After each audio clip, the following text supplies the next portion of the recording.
안녕하세요. 7월 20일 수요일 아침입니다. 말씀과 함께 새롭게 오는 소망의 아침을 시작하겠습니다. 제프 아이오크는 우리에게 주어진 역할과 환경은 하나님이 우리를 연단하시기 위한 과정이요 훈련장이다 라고 이야기합니다. 욥기 10장 13절로 22절까지 말씀을 본문으로 하여 징벌 같은 고난 속에서 갈망하는 안식이라고 하는 주제로 함께 은혜를 나누기를 원합니다. 우리 인생은 우리가 죄인이었을 때, 몰랐을 때, 구하지 않았을 때 하나님이 이미 의로움을 우리 운명으로 정해놓으시고 자, 지금부터 살아보자 하고 시작할 수 있도록 주셨습니다.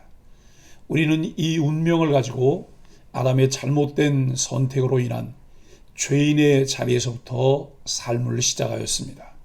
인간의 가치와 인간의 목적의 깊이와 무게를 뼈저리게 하는 자리까지 가야 합니다. 그러나 너무 일찍 정답에 이르지 않아도 됩니다. 우리는 그 과정에서 인생을 알게 되고 기독교가 무엇인지 십자가의 참 의미가 무엇인지를 이해하게 될 것입니다. 드라마의 결과를 다 알면서 보는 묘미는 어디에 있을까요? 등장인물들이 어떻게 행동하든 결과는 바뀌지 않습니다. 결과를 다 아는 우리들은 등장인물들이 어떻게 행동해야 하는지 보입니다. 우리가 사는 것도 그렇습니다. 번복될 수도 없고 바뀔 수도 없는 결과를 이미 아는 상태에서 오늘을 살아내야 합니다.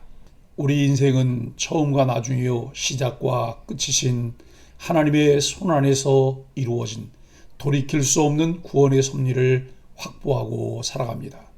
이것이 신앙의 놀라움입니다. 욥은 계속되는 고난 속에서 잠정적인 결론을 내립니다. 하나님이 자신을 창조하시고 고난을 주시는 이유는 처음부터 자신을 적대하시고 멸하기 위해서였다는 것입니다. 욥이 조금이라도 빈틈을 보이면 하나님은 욥의 모든 것을 감시하시고 갑자기 나타나서 가차없이 욥을 징계하십니다. 하나님은 욥을 멸하실 생각만 하시기에 욥의 죄를 사하여 주실 마음은 전혀 없습니다.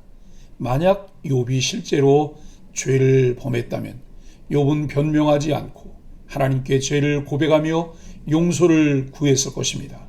그러나 있지도 않은 죄를 어찌 인정할 수 있으며 죄인도 아닌데 어찌 용서를 구할 수 있겠습니까?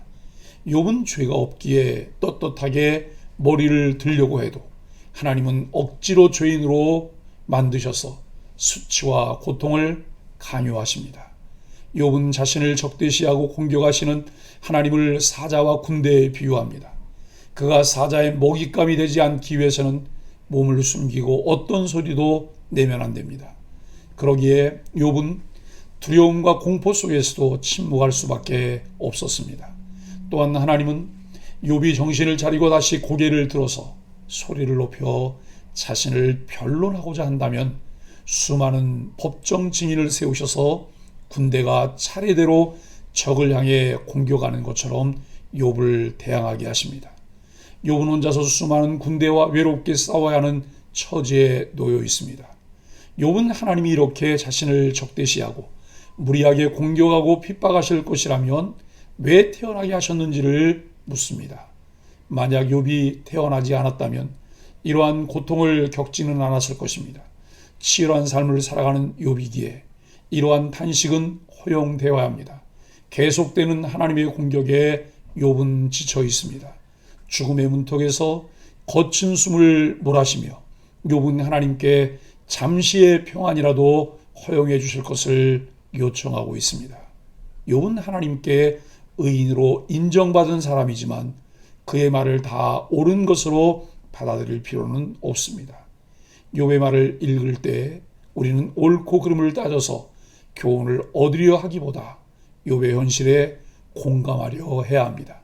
욥은 자신의 비참한 상황 때문에 하나님이 인간에게 과연 의로우신가 하는 의문을 제기하고 있습니다.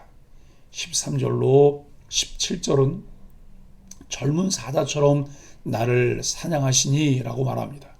욥은 자신이 당하는 고난을 하나님의 공격이자 징벌로 여깁니다. 그는 하나님이 자신을 향해 품으셨던 바가 파멸이라고 말합니다. 이는 지금까지 그분의 행동에서 알 수 있다는 것이죠. 욥은 하나님이 자신의 범죄를 보시고 그것을 끝까지 간직하신다고 생각합니다. 그는 자신의 무죄를 확신하지만 수치와 고통이 너무나 커서 감히 머리를 들 수 없습니다. 하나님은 욥이 머리를 들지 못하도록 계속 공격하십니다. 맹수가 사냥감을 사냥하듯 막강한 군대가 적을 공략하듯 욥을 공격하십니다. 욥이 견디기 힘든 이유는 고난이 자신을 지으신 분의 공격과 징벌로 이해되기 때문입니다. 그럴지라도 욥은 창조주 하나님의 은혜만이 자신을 회복시킬 수 있음을 알고 있습니다. 18절로 22절은 잠시나마 나를 내버려 두십시오라고 말합니다. 욥은 죽음에 대한 갈망을 표현합니다.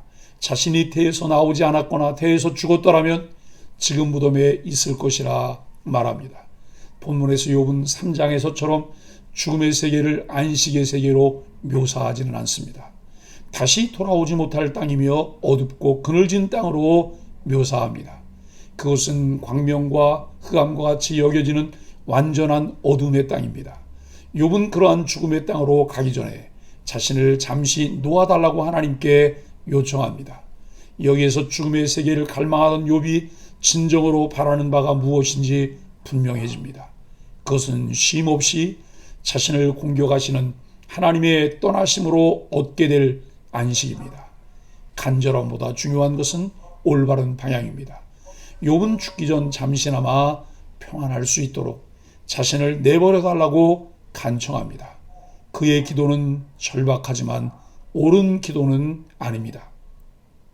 욥은 하나님이 자신을 괴롭히시는 분이라 생각합니다. 그분이 자신을 내버려 두시는 것이 평안이라고 착각합니다.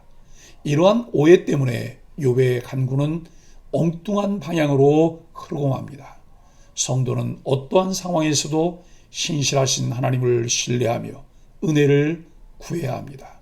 사랑하는 소망의 가족 여러분, 압박과 고통이 욥을 짓누르고 있습니다.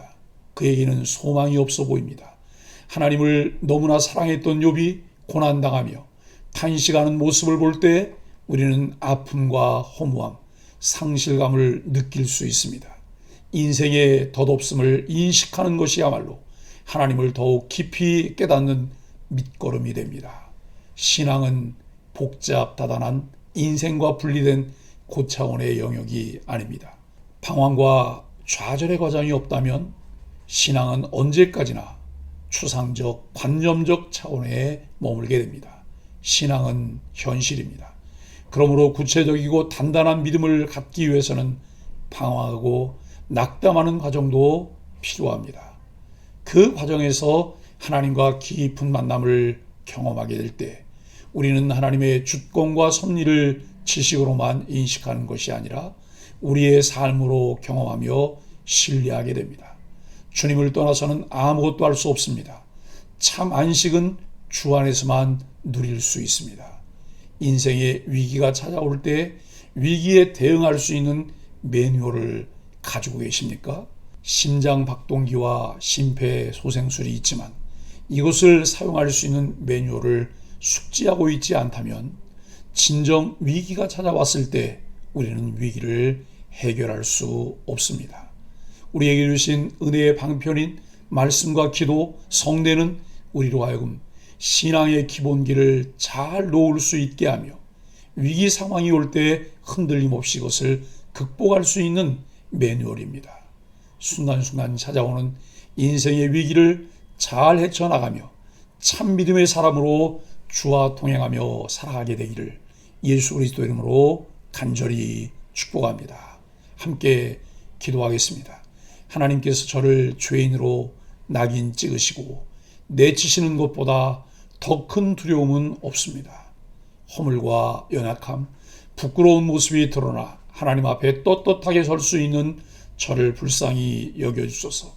죽음의 그늘이 덮치기 전에 우리를 건지셔서 주님의 은혜와 평강으로 숨쉬게 하여 주옵소서.